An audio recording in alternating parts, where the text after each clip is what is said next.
grieving house, children usually see the death of their parents. Very rarely you see parents grieving over the death of their child. If that's not enough, picture this.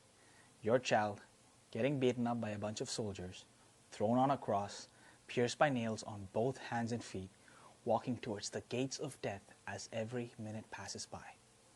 This was the situation that Mary was in. As painful as it was to see her own son on the cross, she was uncertain as to what her future holds.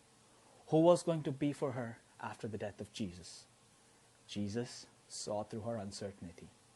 John chapter 19 verse 26 says, "When Jesus saw his mother and the disciple whom he loved standing there, he said to his mother, 'Woman, look, here is your son.' He knew his mother's heart."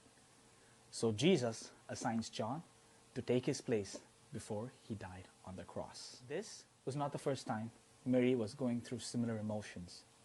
In those days, women who conceived before wedlock were considered prostitutes and were killed in front of people.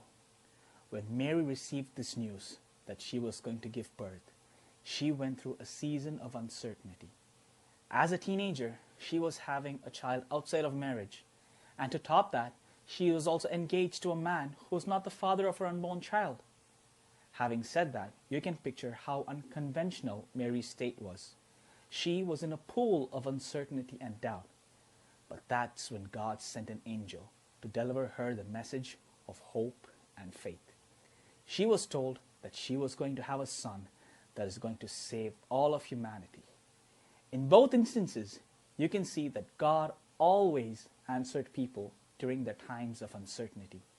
Mary didn't know how her future was going to look before the birth of Jesus and during crucifixion. But God came through during her time of adversity, reassuring her hope and provision.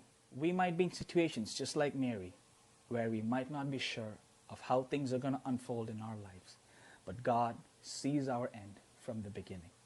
Jeremiah 1:5 says, "I knew you before I formed you in your mother's womb." We might be uncertain of situations in our life, but just like Mary, let's put our confidence and trust in the Lord. This Christmas season, I encourage you to put your faith and trust in the Lord.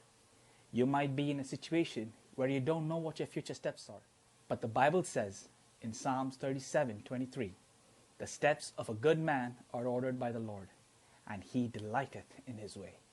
Our doubts and fears are cancelled in the provision and wisdom of Christ. I hope this quick thought encourages you today.